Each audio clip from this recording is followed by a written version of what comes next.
Živijo, moje ime je Katarina, prihajam iz Makedonije. Živijo, jaz sem Armin, sem rodom iz Bosne. Živijo, jaz sem Fatum. Živijo, jaz sem Mohamed. Midva sva iz Sirije. V Sloveniji živim že 10 let. V Sloveniji živim že 20 let.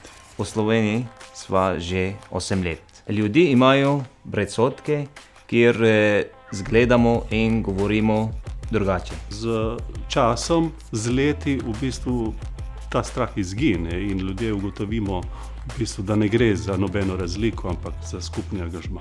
Za podobo migranta, migrantke je potrebno videti sočloveka, ki si želi ustvariti dostojno življenje zase, tako kot vsi mi. To, da jaz imam rota, to je del moje kulture. S tem ne ogrožam nobenega. Več empatije, več solidarnosti in več tolerancije.